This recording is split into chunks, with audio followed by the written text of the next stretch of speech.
안녕하세요, 와입니다. 2002년 6월 MBC 단마크 베스트 극장 짝사랑으로 데뷔하자마자 7, 80년대 여배우였던 정윤희를 쑥 닮은 청순한 외모로 주목받기 시작하며 2003년 2월 MBC 미니 시리즈 러브리트에서 첫 주연을 맡았던 수혜. 이 작품으로 MBC 연기대상 신인상까지 수상하게 됩니다. 이어 영화계에도 발을 뻗어 2004년 첫 주연 영화 가족을 성공적으로 흥행시켰고 청룡 영화상, 백상예술대상, 대한민국 영화대상 등에서 신인 여우상을 모조리 휩쓸게 됩니다. 연기에 일가견이 있어 보이지만 사실 수혜는 배우가 아닌 3인조 여성 그룹을 준비했었습니다. 비록 앨범은 발매하지 못했지만 래퍼를 꿈꾸던 수혜는 고등학교를 졸업하고 잠시 잡지 모델이었던 친구를 따라 놀러 갔다가 모델 에이전시에 캐스팅이 돼 3개월 정도를 모델로 활동했습니다. 그때 걸그룹 제의를 받아 3인조 걸그룹이 결성됐고 본격적인 연습생 생활을 시작하게 되는데 당시 그녀는 랩 담당을 맡아 래퍼를 준비했는데 소속사 대표가 수혜에게 연기자 가능성이 보인다면서 끈질긴 로우콜을 보냈다고 합니다. 결국 6개월여의 연습 생활을 청산하고 배우의 길을 걷게 된 수혜. 2002년 여름 신인 배우였던 수혜는 당시 대세 래퍼 양동근과 열애설에 휩싸이며 화제를 모았습니다. 이때 문명에 가깝던 수혜가 양동근의 여자친구라는 수식어와 함께 조금씩 이름이 알리기 시작했고 같은 소속사에서 한 솥밥을 먹으며 인연을 키운 두 사람은 선후배로 시작해 연인으로 발전했습니다. 바쁜 스케줄 속에서도 비밀리에 자주 데이트를 즐기며 사랑을 키워온 수혜는 꿈이 래퍼였던 만큼 당시 음악과 연기를 병행하며 활발한 활약을 펼치던 선배 양동근에게 특별한 감정을 꿈꿨던 것입니다. 하지만 교제 1년 만에 결별 소식을 전했는데 당시 보도한 바에 따르면 배우로서 연기에 집중해야 할 중요한 시기라는 주변의 조언에 수혜가 먼저 이별을 구했다고 합니다. 그렇게 두 사람의 인연은 아름다운 이별로 마무리된 듯 했지만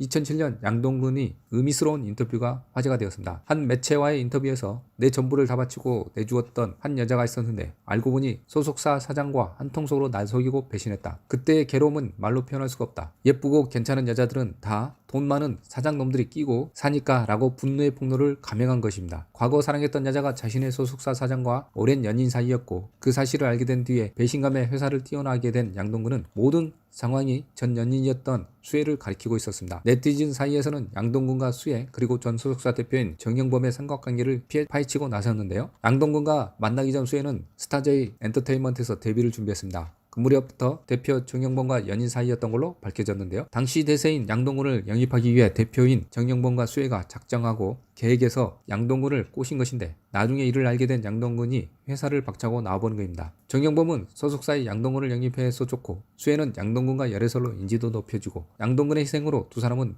윈윈하게 됩니다. 이후 수혜는 연인이었던 정영범의 전폭적인 지원으로 탑급 여배우로 성장하게 됩니다. 그런데 수혜의 계약이 만료까지 1년밖에 남지 않은 시점에 두 사람 사이에서 빨간불이 들어왔습니다. 수혜가 출연하던 드라마 아테네 전쟁의 여신의 제작사인 태온 엔터테인먼트 대표 정태훈과 수혜가 단둘이 은밀한 데이트를 즐기는 장면이 여러 번 포착된 것인데요. 모자와 패딩 등 커플 아이템까지 갖춘 두 사람은 누가 봐도 연인 그 자체의 모습이었는데 90년대 수많은 스타를 배출한 스타제이가 저물어 가자 수혜는 자신을 뒷받침해줄 새로운 배경을 찾아 나섰던 겁니다. 수많은 증거사진이 정태훈과 수혜가 연인임을 증명했는데 이때 수혜의 전남친이 소속사 대표인 정영범이 나섰습니다. 열애설은 전혀 사실 무근이다. 아무런 통보 확인 없이 기사가 나갔다. 강력한 법적 조치를 취할 생각이라면서 수혜 또한 매우 황당해하고 있는 상태라고 말했습니다. 이에 수혜의 현 남자친구가 정영범이냐 정태훈이냐로 감론을박이 이어졌는데 이 와중에 수혜가 10년 넘게 몸담아 갔던 스타 제이와 재계약을 하지 않고 이적하면서 정영범과의 관계도 깨끗이 정리했다는 의견에 힘이 실렸습니다. 정태훈과 열애 증거가 차고 넘치는 와중에 회사까지 옮겼으니 이 모든 정황이 수혜가 정태훈에게 환승한 것이라는 반응을 자아내기 충분했습니다. 정태훈은 영화 제작사 대표로 상당히 부유한 집안의 자제였습니다. 외모와 풍채가 기공자스러워서 여배우들 사이에서 상당히 높은 인기를 자랑했는데 이전부터 영화 관계자들 사이에서도 정태훈과 톱스타 여배우들의 스캔들이 종종 거론되기도 했습니다. 그런데 공식적으로 보도된 건 수혜가 유일했으며 수혜와 정태훈은 17살의 나이 차이였는데도 두 사람 모두 적지 않은 나이인 만큼 만남에 신중했다는 것이 측근들의 이야기입니다. 애틋한 그림자처럼 언제나 수혜를 에스코트하는 매너를 보였던 정태훈. 그런데 1년 반 만에 수혜가 친정인 스타제이로 복귀하면서 여자 문제가 복잡한 정태훈을 선전하고 다시 정영범에게 돌아간 것이 아니냐는 의혹이 제기됐는데 평소 그녀가 보인 청순한 이미지와는 정반대의 생활에 대중은 적지 않은 충격을 받았습니다. 그렇게 정영범의 품으로 돌아간 것 같더니 또다시 핫하다는 산타클로스 엔터테인먼트로 이적하였습니다. 시청해 주셔서 감사드리며 구독과 좋아요 부탁드립니다.